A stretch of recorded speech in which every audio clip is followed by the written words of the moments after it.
از دملو خطیبایی که نکاح میکنن درباره مسئولیت زن، مسئولیت شوهر، مسئولیت شه، مسئولیت عروس از نقطه نظر دین مبین اسلام، خوشی های زندگی، سختی های زندگی، مسئولیت شناسی، گذشت کردن همدیگر، پیش از نکاح نیت را نیک، قلب را صاف و پاک.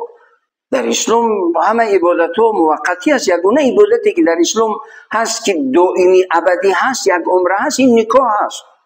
نماز نیت دارد، سلام دارد، روزه نیت دارد، افطار دارد، حج نیت دارد، احرام برآمدن است. تمام یگانه عبادتی که در اسلام هست یک عمره هست که سر تا سر از اول تا آخرش اجر هست، پاداش هست، خیر هست، برکت هست، عزت هست، سعادت هست. انسانایی که خانه رو خوب با دست زندانشون، چی زن چی مرد، خانه و زندگیشون رو با دست زندانشون گرفتن.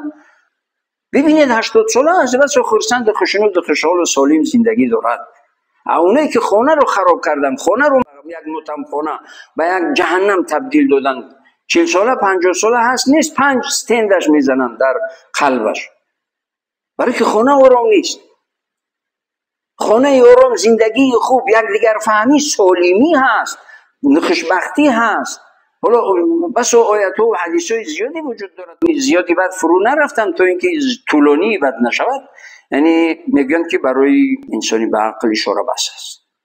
من با همین اکتفا میکنم و تکرارا باز از دملو خواهش میکنم که قبل از نکاح، وقتی که شما خو نکاح روبرو، خو نکاح با واسطه، با وکیل، هر دوش موافق شریعت درست است، یعنی باید که پند، اندرز، مسئولیت شوهر، مسئولیت مرد، مسئولیت زن، باید خونه رو چخیل نگه بدارن، باید نسبت مرد چی نیت داشته باشد، مرد نسبت زن چی مسئولیت نیتی داشته باشد. باید در این موضوع خیلی فهماندگی جدی پس نکاح کنید تا اینکه هم اجر و پاداش بگیرید، هم اون عائله سالم و کامیاب و موفق شود. از پروردگار بخت و سعادت و کامیابی و موفقیت دائمی رو برایتون تمنا میکنم. موفق و سالم و بردم و همیشه خوشبخت باشید و همیشه خیرخواه باشید. خوشبخت‌ترین زن و شوهر در زندگی، خیرخواه‌ترین زن و شوهر در زندگی هستند. هر چقدر که مرد نسبت زنش خیرخواه شد، هر چقدر که زن نسبت شوهرش خیرخواه شد، خونهشون به یک جنت و فرزندان صالح و نیک و در زندگی کامیاب و موفق و خوشبخت‌ترین و سعادتمندترین زن و شوهر زندگی میکنن. این آرزو رو برای همه شما از پروردگار با دعا تمنا میکنم. موفق و سربلند باشید.